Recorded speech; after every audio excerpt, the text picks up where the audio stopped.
Welcome to the next part of the course on water risk. My name is Emily Barber and I am a hydrologist at CSIRO in Canberra, Australia. I am joined by Nikki Grigg, a sustainability scientist also at CSIRO, as well as Angela Anisi at Plan International, who is the project manager for the Water for Women project in Solomon Islands. Also joining us are Brendan Taver and Enif Petsakibo at Live and Learn, who are WASH project officers for the Water for Women project in Solomon Islands. We're going to be looking at water systems as well as different risks associated with water systems. We're going to be looking at some of the work that Plan International and Live and Learn have been doing in Solomon Islands as part of the Water for Women project. There are three key messages that we are going to focus on as part of this particular module. The first of these is about taking a systems approach.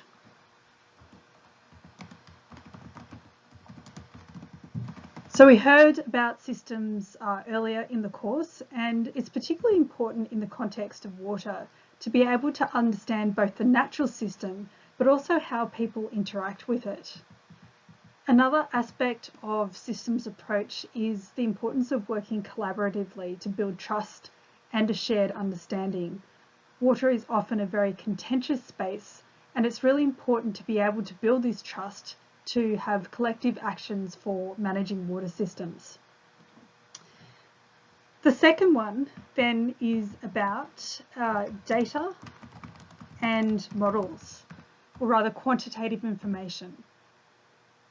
Quantitative information such as data and models can be incredibly powerful, but also has a number of limitations when managing water systems.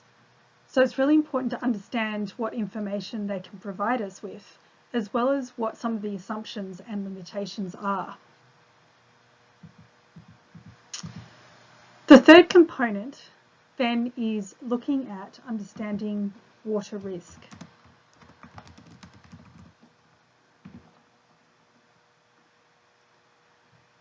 So water risk can help us understand both the existing risks as well as potential future risks.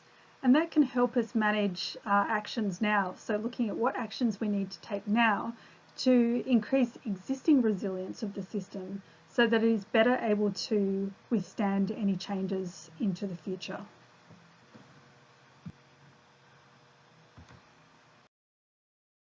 We start by briefly discussing why we look at water as part of this course on knowledge brokering. Water brings together many of the themes we have covered so far. Themes of systems thinking, future thinking and looking at different types of scenarios, being able to think critically, as well as understanding and managing for risk and uncertainty, both now and into the future.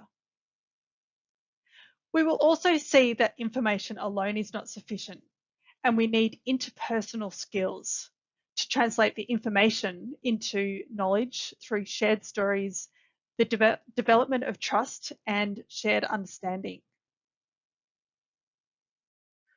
Water also affects all of us. We need it for survival, and it underpins many different aspects of our lives. We need it to drink, for food, for supporting the ecosystems around us to give us resources such as trees and timber, or habitat for mud crabs. We may swim in it or bathe in it.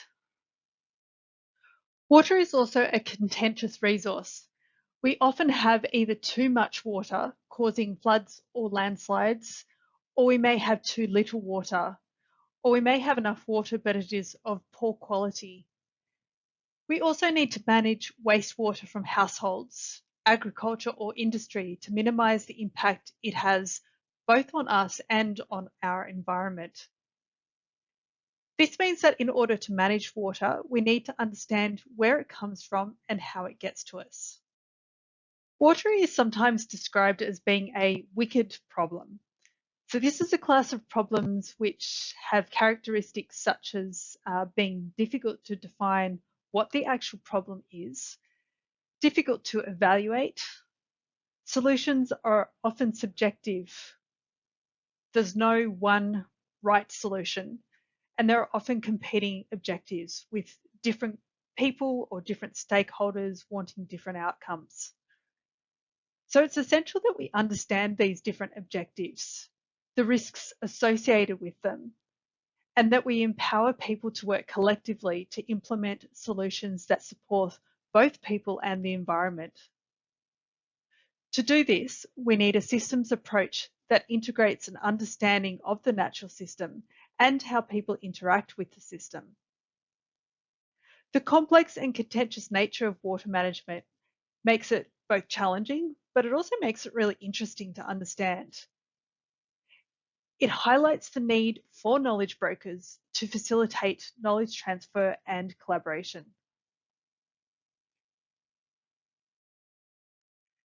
When we talk about water systems, we think about both the natural environment and people. We need to understand what happens within our entire water catchment, such as how much rain falls, how much is lost, such as to the air, how much soaks into the ground to form groundwater, how much becomes surface runoff and may enter creeks and streams, and how much is needed for the environment, such as for fish. Water systems are also more than this. For example, how much is needed by households for drinking or cleaning, or in some cases for agriculture or industry. The problem may also not be a physical one, such as too much or too little rain, but a social, political, or economic one, such as land clearing or population pressure. Water infrastructure also often plays an important role in water supply and sanitation. Taking a systems approach means asking questions such as, is available water and the infrastructure that may deliver it reliable, resilient, affordable, of adequate quality, and environmentally safe? For infrastructure specifically, we want to know who decides, designs, operates, maintains, accesses, and pays for it. We see the importance of taking a systems approach through the work of our partners at Plan International and Live and Learn.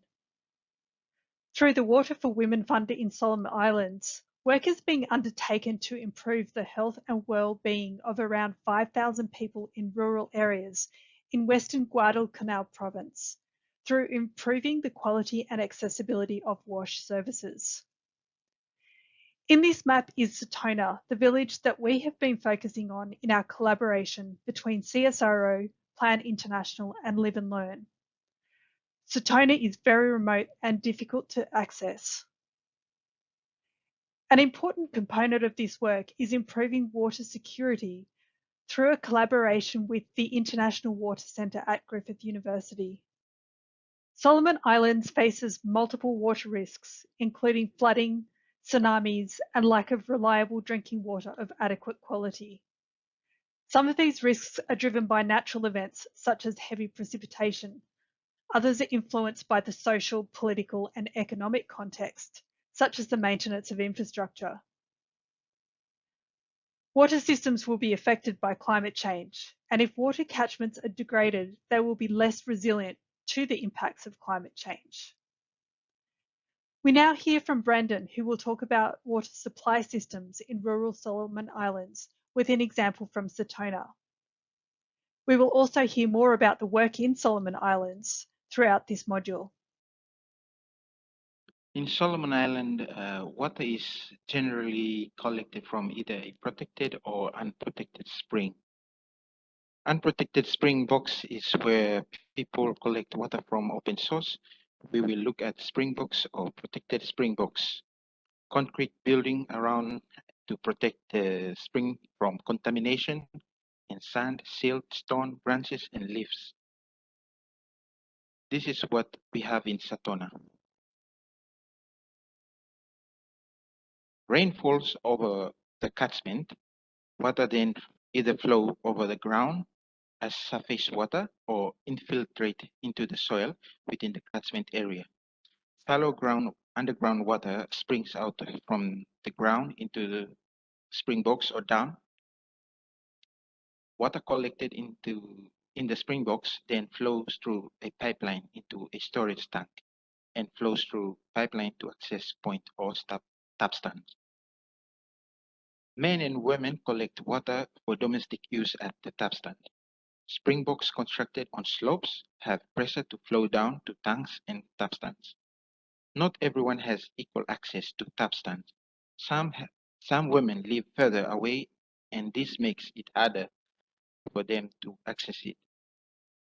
A growing population can also put pressure on the water availability for everyone.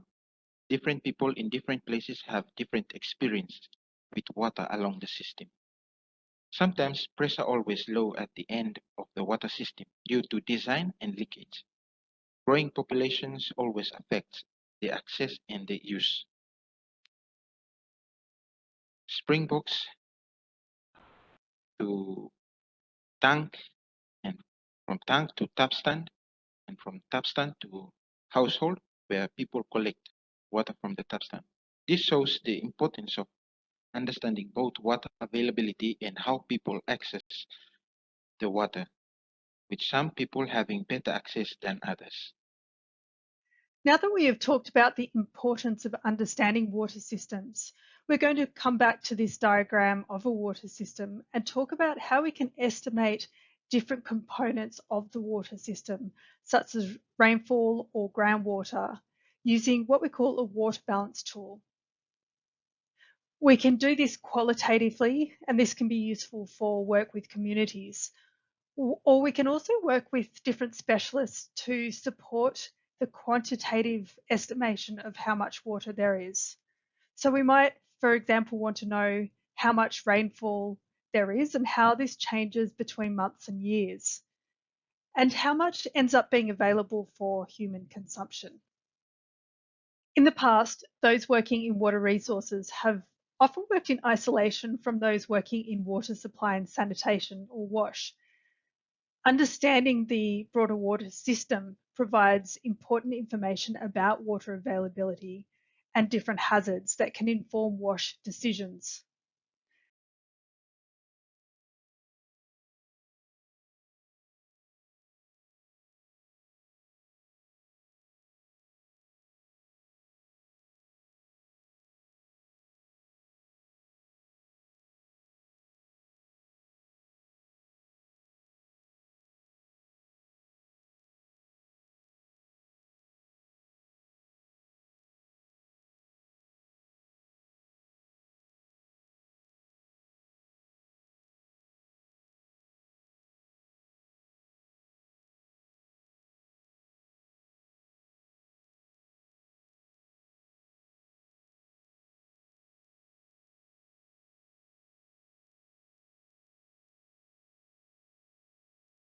As knowledge brokers, this tool helps us to understand how the water system works and is connected. Example, not all rainfall ends up being available for use by people. Identifying the main issues and sources of uncertainty. Example, is it too little rainfall or a problem of accessing it through the ground? And also understanding different amounts of water in the systems can help us work with communities so that they can understand what the key challenges are. The challenge for us is how we can take the type of information and translate it in a way that can facilitate decision making in communities.